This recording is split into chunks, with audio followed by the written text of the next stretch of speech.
Guys, magluto po tayo ng balbacoa. Ito ang ating ingredients, guys. Bawang, laurel, sibuyas, luya, bell pepper, seasoning, paminta, at saka yung balat ng baka. Yung guys, nilaga na yung pagbili ko. Ito yung asukal, oyster sauce, tsaka black beans. Ayan ang ating ingredients para sa ating balbacoa. Sa Bisaya ang tawag yung guys. Balat po niya ng baka yan, guys. Okay, ready to cook. Luto na po tayo ng balbacoa, guys. Painit na tayo ng kawali. Binato ng mantika. Ayan, guys, ang ating mga ingredients, guys. Ayan. Ayan, magluto na tayo. Kaya mainit na ating kawali. Unahin natin maglagay yung bawang. Maglagay yung luya. Lalagyan pa tayo ko yung luya, guys. Para makita talaga. Hindi na masuko yan. Kailangan lang natin yung aroma ng luya. Ayan. Sunod natin yung yan, mamanguna ang luya.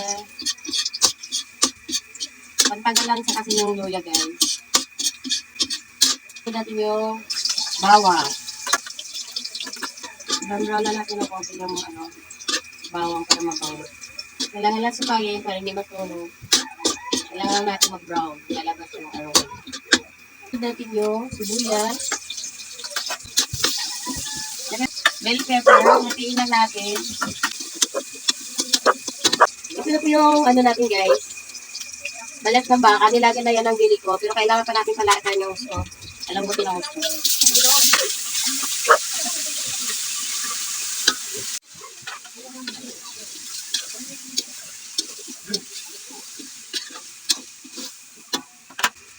Laurel. Ilagay natin seasoning. Natin natin doon sa kanin. O balat ng baka. Ilagay ng paminta.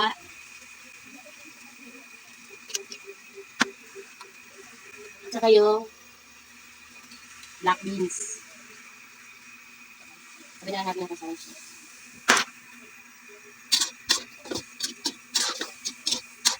Bayan natin ng tubig para lumambot siya hanggang wala na siyang tubig. Palambutin natin sa gusto mo.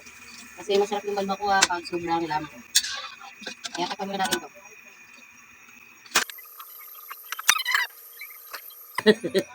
Antayin lang natin lumambot ng gusto, guys, kasi masarap yung balbacoa pag sobrang lambot, di ba? Itabi ko muna, guys, kasi nakalimutan ko yung ashweti. Igisa ko muna. Igisa ko muna yung ashweti, guys, kaya nakalimutan ko. Yun, guys, ashweti.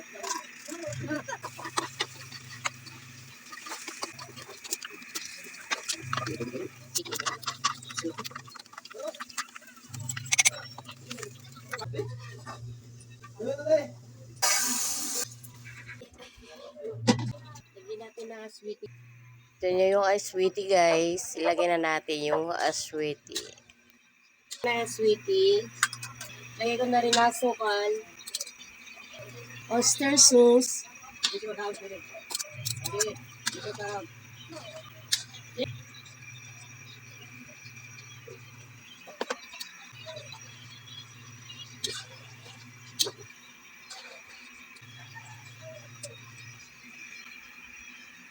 Asin. Try natin kung malambot.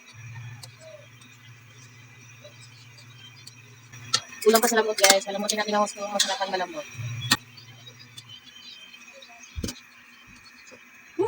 Masarap na, guys. Balbacoa na. Bibigyan natin paminta, guys.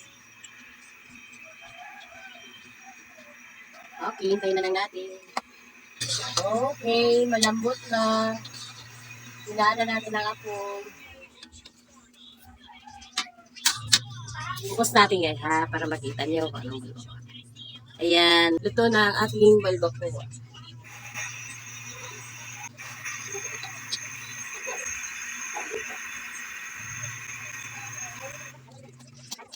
Masarap po, guys. Lagyan natin. Masarap na siya.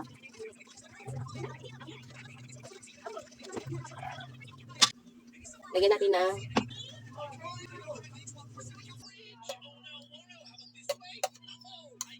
kaya na tayo, guys.